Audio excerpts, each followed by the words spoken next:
Imagine if you had to stick your hands into a sink full of dirty, putrid-smelling water to fish around for clues to a mystery. You keep pulling out weirder and more confusing stuff, and you really don't want to go back in again, but what you found so far makes you extremely curious about what other secrets might be hiding in there.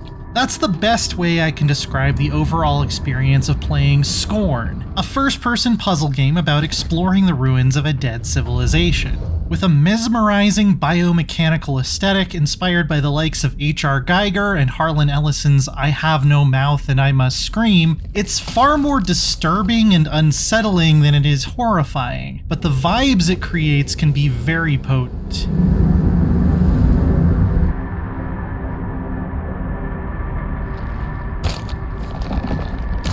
The most impressive bone in this mangled skeleton is the macabre art direction, which creates a cohesive world even when each of Scorn's hubs are distinct in their upsetting grandeur. The architecture and weird puzzle contraptions exist in a space that's not so much a fusion of flesh and machine, but more like someone blended the two until you can't quite tell if anything you're looking at is alive or artificial. Soaring alien spires mimic the shapes of bone and viscera, while foreboding tunnels give you the distinct impression of being swallowed whole. Since there's no dialogue or text of any kind to explain why you're here or what happened, you're forced to look closely at all of this fascinatingly unpleasant imagery to get some kind of clue as to why the world is so messed up and mostly deserted. And for my part, I do think I was able to piece it together by the end of my brief but dense 7.5-hour journey into hell. This is a world where there are ultimately no definite answers, but I liked that it trusted me to draw my own conclusions and gave me enough hints to do so.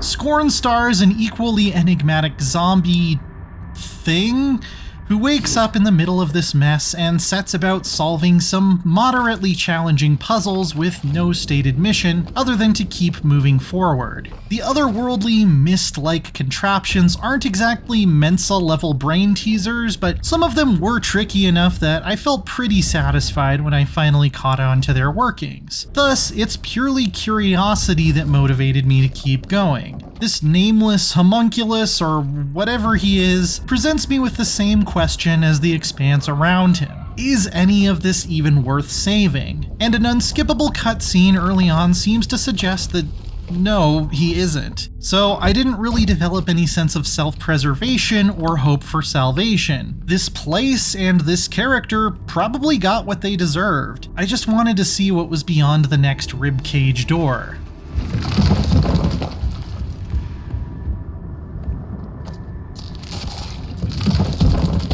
And that highlights another issue with Scorn in that it's constantly unforgivingly grim. Better horror games like Amnesia and Resident Evil intersperse moments of stress and unease with islands of calm, then very effectively inspire dread by taking them away or making you leave them behind. Scorn's world simply doesn't feature anything like that. There are parts of it that could perhaps be called darkly beautiful, but once you strap in, you're in for a journey that will never let up trying to shock and unsettle you. This eventually ended up having the opposite effect on me as I grew somewhat numb to the ceaseless psychological torment. Without anything to fight for, any sense of serenity to look forward to, or anything worth keeping to be robbed of, it loses its impact.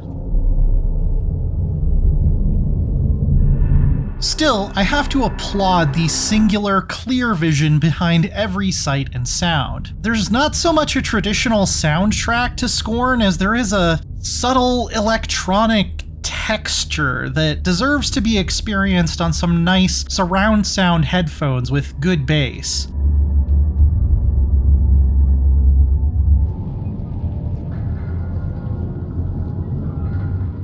It's also impressive how everything you can interact with has moving parts that fit together, whether that's a puzzle the size of an entire tower or even your inventory, which is made up of these weird fleshy artifacts. Each round that goes into one of your weapons has to be hand-loaded, and getting more from a replenishment station is another animation all its own. This really served to make me feel grounded in the world. Unfortunately, the combat itself is dreadful, and I don't mean that in a good way. Most enemies have highly accurate ranged attacks, your strafing speed is painfully slow, and the only weapons that do a decent amount of damage have very limited ammo. Some of the hitboxes are ridiculous. It looks like you should easily be able to shoot through these bars, but you can't. And both healing items and checkpoints can be very stingy in some places. Thankfully, combat is only a major part of one of Scorn's 5 chapters, which is the only reason it didn't entirely ruin the experience for me. I don't think any of this was an accident. On the contrary, it seems like combat was meant to be a pain in the ass to encourage you to avoid it if you can. But there's no real stealth or cover system either, so I generally resorted to cheap but tedious strategies such as running around a pillar like a cartoon character and getting a hit in whenever I could, or just attempting to run past all the enemies and praying I wouldn't take too much damage. If you don't want me to fight them, you need to give me better tools for avoiding them. Removing most, if not all, of the enemies from the combat-heavy Act 3 would make Scorn a better experience, as it very much works against the exploration and puzzle-solving aspects I liked a lot better. There was probably no need to include combat at all, and especially not like this.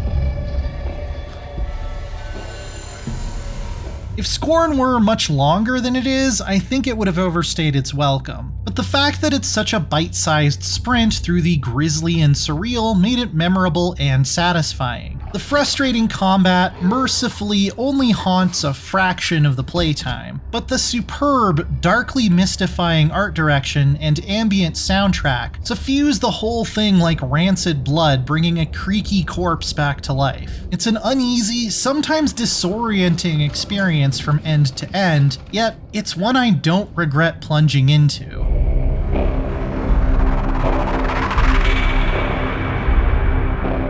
For more, check out our reviews of Metal Hellsinger or Solstice, and for everything else, stick with IGN.